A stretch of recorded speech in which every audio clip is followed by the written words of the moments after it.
Amis du scrap, bonjour, bienvenue sur ma chaîne Brielle Scrap. Ça y est, j'ai trouvé un petit moment pour vous faire une vidéo. Alors c'est une vidéo faite à l'arrache, j'ai pas d'éclairage, je me suis mis dans ma salle, ça doit résonner un petit peu. Mon caméscope est accroché avec des élastiques, enfin c'est vraiment la grosse galère et la grosse installation de fortune. Mais bon, je pense que vous allez voir assez bien et c'est toujours mieux que de ne pas en faire du tout. J'ai trouvé. Maintenant, voilà, si vous trouvez que ces vidéos de petite qualité ne vont pas, dites-le moi et j'attendrai d'être un peu mieux installée si le son ne va pas, la lumière ne va pas. N'hésitez pas à communiquer là-dessus parce que moi, je trouve que tout est bon à prendre. En tout cas, ce beau projet est terminé. C'était le projet avec la malle et son gros album. Bien entendu, j'ai fait aucun tuto sur cet album-là parce que j'étais vraiment dans l'impossibilité de le faire. C'est pas grave, je vais déjà vous le montrer dans son intégralité. Terminé. Bon, il manquera peut-être 2-3 petites décos, mais franchement, il est terminé. Et puis, si certaines pages vous plaisent vraiment, je les referai. Je les referai avec vous, je vous montrerai comment, puisque de toute façon, il me resterait une trace avec cette vidéo-là. Oui, je vois que mes mains, ça pêche. En fait, voilà, entre les travaux, le travail, le déménagement, j'ai même plus le temps de m'occuper de moi. Faites pas attention, ça va revenir. Bon, bah écoutez, trêve de blabla, je vous montre tout ça.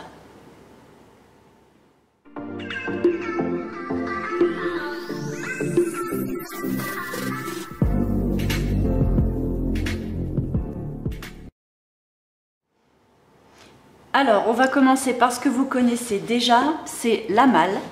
Donc, vous l'aviez vu déjà avec ça, avec ces petites décorations, mais pas avec le dessus. Donc, en fait, le projet, c'était une demande en marron et beige. Et marron et beige, je trouvais que ça allait bien avec ce style un peu voyage vintage, légèrement steampunk. Légèrement, je n'ai pas fait du steampunk à fond. Je suis plus partie sur du voyage vintage. Et donc j'ai fait une petite déco avec une petite gaze vieillie, des découpes avec médailles façon engrenage, pendule, mais un petit peu de floral, hein, parce qu'il fallait quand même que ça reste un peu féminin. Pas trop, mais pas masculin pour autant. Là, j'ai repris la même couleur pour les découpes pour mettre ici avec une petite clé, un mini tag avec l'initiale de la personne concernée. Là, j'ai refait une découpe, mais par contre, je l'ai voulu ton sur ton pour pas faire des placards comme ça, mais je voulais quelque chose malgré tout parce que sur les côtés, je l'ai laissé neutre. Je voulais pas la faire trop chargée. Là, je trouvais que c'était déjà pas mal avec 2-3 petites babioles ici et c'est bien. Et le fermoir en métal, parce que je trouvais que ça revenait bien dans l'esprit vintage de mettre un métal laiton. Pour l'intérieur, elle est recouverte entièrement de papier faux cuir comme pour l'extérieur, sauf pour le couvercle, où là j'ai fait un fond noir pour pouvoir bien faire ressortir mes pochettes. Et puis ça, c'est une pochette qui ferme. Voilà, façon enveloppe. Avec forcément hein, le système de petits boutons, comme vous connaissez certainement déjà. Pour la malle, voilà, pas plus de complications que ça. C'est un très très grand format. Hein. Alors, voilà pour ça. Maintenant, voilà l'album. Alors, je vais essayer de me caler au mieux, parce qu'en plus, je suis même pas parallèle au bord de mon îlot, donc il va falloir que je me cale avec vous. Voilà, donc pour l'album, j'ai fait une couverture rigide et j'ai refait une autre plaque collée par-dessus, toujours avec le même effet faux cuir que la malle. J'ai recouvert le dessous de noir pour avoir l'effet de l'intérieur de la malle, comme je viens de vous montrer, pour avoir le faux cuir et le noir. J'ai surligné avec un marron beaucoup plus foncé, qui revient aussi avec un peu la couleur du bois foncé du cœur. C'est un gros cœur en bois de 5 mm d'épaisseur. Dessous, j'ai trouvé une sorte de... c'est pas de la toile, c'est quelque chose d'assez un peu métallique. Ça garde la forme quand on le plie. J'ai eu ça à Nose, donc me dites pas d'avoir des références ou quoi, je ne sais plus. Mais voilà, le noir et le doré, je trouvais que ça rappelait bien le noir du tour. Et puis bah, un petit peu de doré quand même pour donner un petit peu de peps à tout ça. Là, ce sont des moulages, comme sur la malle. D'ailleurs, j'en ai pas parlé, mais ce sont des moulages là avec une montgolfière et l'autre, c'est écrit Vintage Tour. Toujours les petits engrenages, de la gaze, des papiers un petit peu façon papier fait main. Mais bon, comme c'est collé, maintenant ça a changé un petit peu d'aspect. J'ai mis des coins métal qui sont de la même couleur que le métal du fermoir de la malle. Donc là, c'est papier faux cuir, mais là par contre, c'est une grosse toile de lin. C'est une vraie toile de lin vintage, ça a plus de 50 ans ça. Donc j'ai recouvert juste la tranche, j'ai mis 2 décos métalliques. C'est que j'ai voulu rappeler le doré qui se trouve dans l'espèce de toile métallique de devant et le laiton comme pour le fermoir de la malle. J'ai fait une sorte de... J'ai pas voulu faire un bijou d'album parce que ça faisait trop clinquant. J'ai voulu quelque chose de plus sobre. Donc j'ai fait une sorte de pampille en ruban avec toutes les couleurs de l'album. Et puis là, pareil, j'ai remis un petit marron qui est de la couleur un peu du marron de la fermeture, qui est un ruban tout simple, mais avec une petite touche de doré pour rappeler le doré d'ici et d'ici, pour pouvoir être logique. Et comme à mon habitude, par là, neutre. Bien entendu, j'ai remis la plaquette par-dessus le noir, hein, je n'ai pas laissé tout noir, mais neutre. Au moins, on pose, on peut bouger. Pour l'extérieur, il n'y a pas grand-chose d'autre à vous dire. Hein. J'ai attrapé le ruban entre la plaque et le dessus. J'ai pas voulu mettre quelque chose qui fait faux bouton ou quoi, comme j'ai souvent l'habitude de le faire. Il faut changer un petit peu. Et donc, c'est juste un ruban à nouer, hein, c'est tout simple. On va commencer l'intérieur. Donc l'intérieur, j'ai fait 3 pochettes. Et là, j'ai fait un système de cadre avec du papier comme de la vieille ferrure cloutée. Parce que je trouvais que ça revenait bien avec le petit coin. Et puis 2-3 petites découpes pour remettre un peu de marron sur le plus clair, du plus clair sur le marron. Enfin voilà, j'ai voulu jouer sur ces teintes-là. Je vous le montre comme ça, qu'on le voit en entier. Ce sont encore des papiers que j'ai fabriqués, donc se trouveront certainement sur la boutique Etsy dans quelques temps.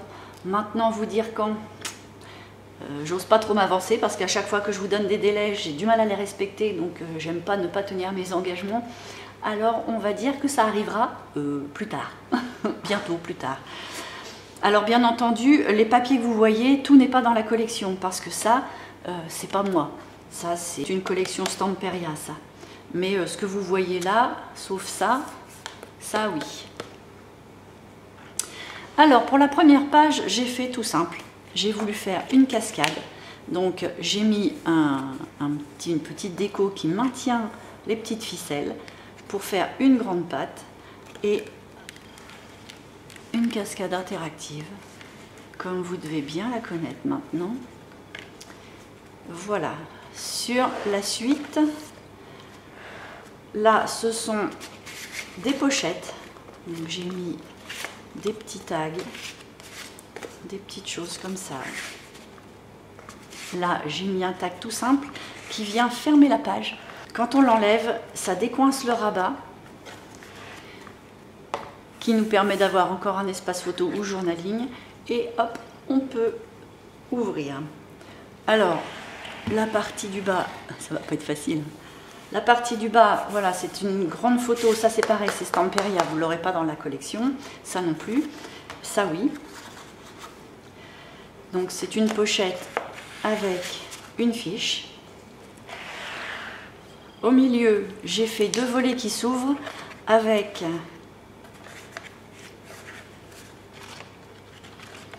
la tour qui tourne. Là, l'avantage, c'est qu'on met énormément de photos. Voilà. Donc, on referme comme ça. Comme ça. On rabat le rabat. Et on vient bloquer le rabat avec la petite fiche qui va dans la pochette du dessous. Page suivante, c'est comme pour dans la malle, j'ai voulu refaire les mêmes boutons qu'on retrouve au fond de la malle pour avoir quand même un rappel, qu'on voit que ce soit quand même très bien assorti. J'ai même remis exactement les mêmes motifs.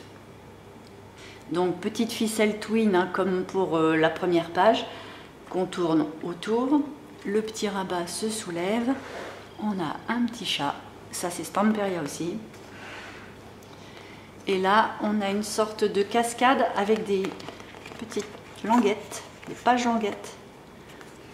Voilà, pour avoir des espaces photo, journaling, comme on veut. Là, on a un très grand espace photo.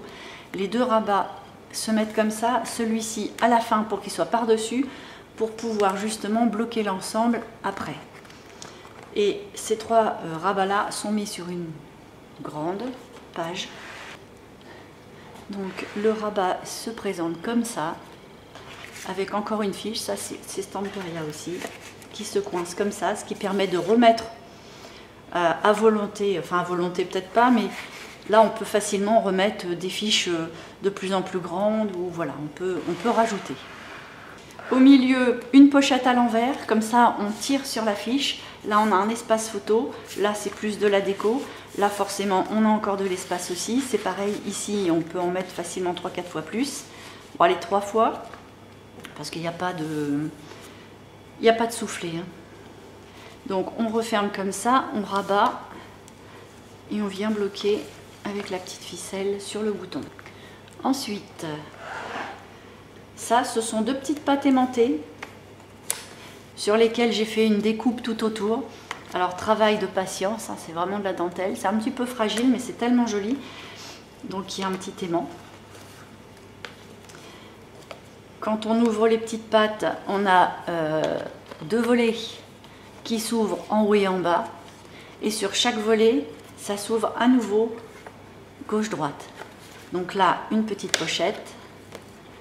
Là, je vous montre celui du bas. Pareil, le rabat, gauche-droite. Là, j'ai pas mis de pochette pour pouvoir avoir quand même un bel espace photo.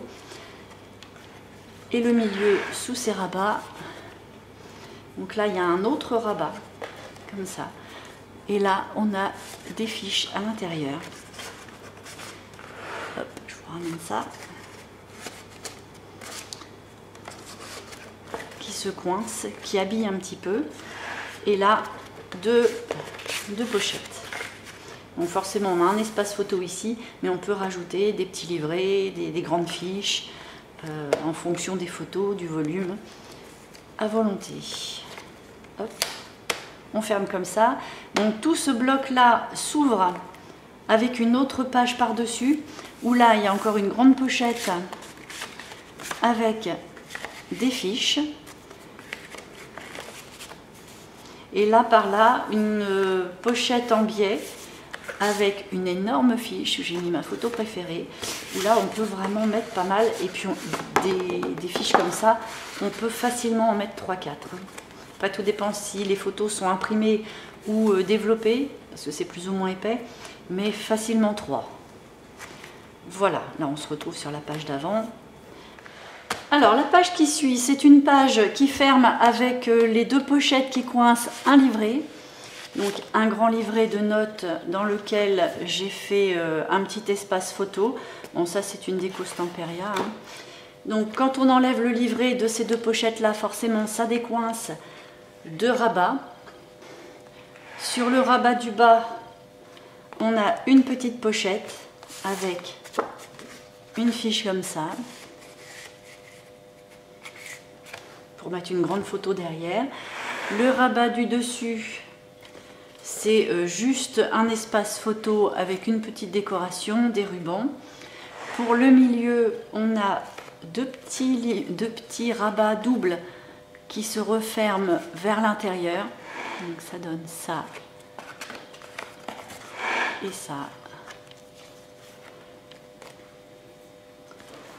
On referme comme ça, et on coince le tout avec le livret. Alors, la page d'après, c'est un fermoir pop-up. Je vous l'ai déjà montré. C'est une petite glissière qui débloque un premier et un second. Voilà, ça se referme comme pour les petits rabats qu'on vient de voir, hein, vers l'intérieur. Et pour débloquer celui du haut, pareil, voilà, comme ça. Et on coince au milieu et le tout reste bloqué. Là, j'ai fait des petites pochettes pour coincer éventuellement des photos. Ensuite, c'est encore une autre sorte de fermoir. Ce sont des fiches qui viennent se coincer dans l'espèce de mini pochette. Donc ça donne ça et ça. Et du coup, on peut débloquer. Pour autant, ces petites choses-là, ce sont des fiches qu'on peut exploiter pour mettre des photos, hein, l'une comme l'autre. Et espace photo derrière aussi, espace photo à l'intérieur. Un autre rabat pour avoir un espace photo plus grand. 2 rabats haut et bas, donc, qui donnent ça et ça. Là, j'ai fait un petit cloisonnement pour pouvoir faire des tamponnages, des décorations, du journaling, une photo, pour pouvoir vraiment personnaliser l'endroit. Et puis là, 2 petites pochettes, mais qui sont juste centrées, pour mettre une sorte de petit livret dans lequel j'ai mis du papier vintage, du vrai papier vintage de vieux cahiers d'écolier.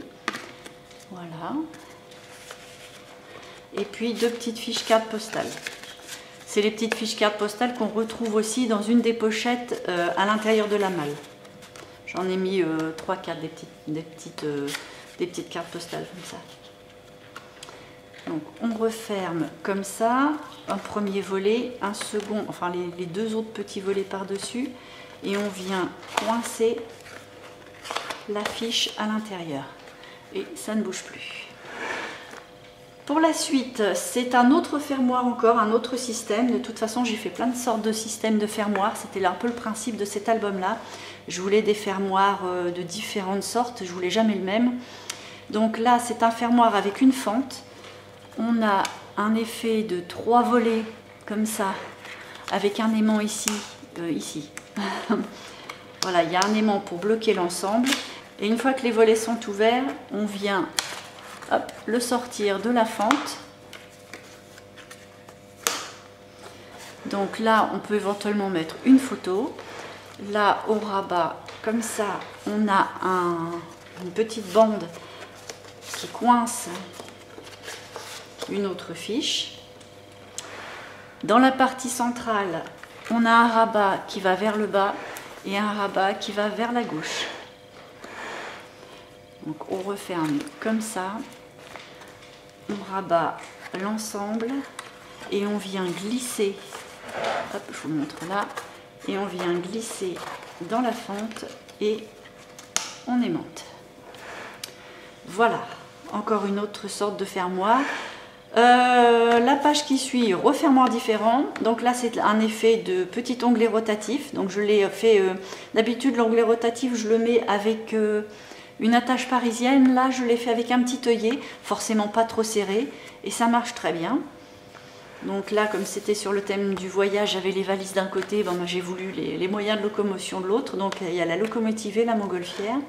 La montgolfière, je l'ai laissée brute en bois parce que je trouvais que ça revenait bien avec la couleur de l'étiquette d'ici. Donc je dis, je touche à rien, je la teinte pas. Donc là, on a un aimant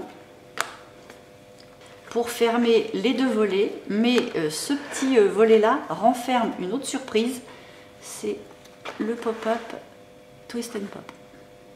Espace photo ici, forcément ici aussi. En plus là, ça se referme impeccable. Et quand on ouvre les 2 volets comme ça, là on a un long tag. Là je pense que c'est pour faire pas mal de journaling. Après chacun fait comme il veut. S'il a plein de petites photos diapos à mettre aussi, c'est possible. Donc à gauche et à droite de la même manière. Et puis 2 petits volets comme ça. On referme. L'aimant ferme et c'est renforcé par l'onglet rotatif. Dernière page, encore un fermoir différent. En fait, tout a été fait dans cet esprit-là. Donc là, c'est l'effet de... C'est un peu comme une cascade, mais hélicoïdale. Bon, ça fait un grand mot pour pas grand-chose. Voilà, on referme comme ça, comme ça, comme ça, comme ça. et du coup, hop, ça les débloque. Donc, je vais vous montrer, quand on ferme, là on a des aimants, on les entend. On referme ici, celui de gauche s'en va se coller sur la droite, et voilà. Et là du coup, c'est bloqué. Donc en fait, à chaque fois, on retourne un peu comme une hélice. Voilà. Et là, ça ouvre l'ensemble. Donc grand espace photo identique gauche-droite avec du journaling éventuellement ou carrément les photos à même les motifs différents. Là j'ai fait une petite pochette dans un coin pour mettre une fiche avec une découpe papillon que je trouve super chouette. C'est pas vraiment le thème du voyage, mais comme c'était vintage, j'ai trouvé que ça dépareillait pas du tout. Donc c'est pareil, j'ai mis aussi des fois des notes de musique, mais après tout pourquoi pas la musique dans un voyage, hein. De l'instant où tout ça, ça reste vintage et que c'est cohérent, on peut faire un peu comme on veut. Là, les rabats sont en dos à dos, comme ça. Donc d'un côté, grand espace photo et puis un petit peu de journaling si on veut. De l'autre côté, pareil. J'ai fait exactement la même chose ici, mais pas là. J'ai pas voulu non plus que ce soit trop monotone. Et donc on referme et on remet. Voilà, et c'est fermé. Voilà, ça c'était la dernière page de l'album. Ensuite, la page de couverture. Donc là, j'ai fait une boîte pochette, mais qui ne ferme pas parce que je voulais que les fiches dépassent, parce que le papier est vraiment très sympa. Donc là, j'en ai mis que 2, mais on peut en mettre facilement 10-12. On va aller 10 sûrs. Là, j'ai fait un petit collage avec les mêmes cartes postales qu'on a vues tout à l'heure. C'est ici. Et puis, je les ai découpées un petit peu de façon à faire croire que ça passe dessous. Parce que je trouvais que la bande marron c'était trop lourd et puis ça complète bien mon thème vintage et voyage. Et puis là j'ai fait 2 petites pochettes dans ce sens là. Donc j'ai fait des tout petits tags dans la première petite pochette et les mêmes tags mais de façon plus maxi dans la pochette, je vais les enlever pour qu'on voit un peu mieux, dans la pochette du dessous qui est beaucoup plus grande. Voilà, comme ça, ça habille aussi la partie marron. Et puis ça permet de faire des petites étiquettes pour éventuellement faire des repères, pour continuer à décorer et puis après mettre des photos à la place de ces tags-là. Voilà l'album. On est au bout. Donc, c'est un album avec 5 gros blocs. C'est un vraiment très gros album, hein. La tronche fait aux alentours de... C'est entre 13 et 15 ça. Parce que je voulais justement pouvoir y mettre pas mal. Vous voyez là, on voit qu'il y a de quoi pour l'espace. Donc quand les photos seront mises, ça ne va pas faire ça. Il restera toujours bien droit pour pouvoir le fermer sans ni trop le serrer, ni trop le gonfler. Là, il va rester bien dans sa forme. On fait une belle rosette. Et voilà. Voilà mon projet. J'espère qu'il vous a plu. Si c'est le cas, un petit pouce, hein, comme d'habitude. Hein, je vous le demande à chaque fois. Je sais, c'est peut-être un petit peu lourd. Mais bon, ça fait partie des traditions, on va dire. Et puis, n'hésitez pas à vous abonner parce que c'est vrai que sur ce projet-là, il n'y a plus grand-chose à voir puisque je l'ai fait en bloc. J'ai pas eu le temps de faire de tuto. Mais par la suite, selon les questions qu'il va y avoir, je vous ferai éventuellement la confection d'une repage pour vous montrer exactement dans le détail comment on fait si vous avez la moindre hésitation, la moindre interrogation. Donc voilà, maintenant il me reste à livrer la bête et moi sur ce, je vous dis à dans une prochaine vidéo.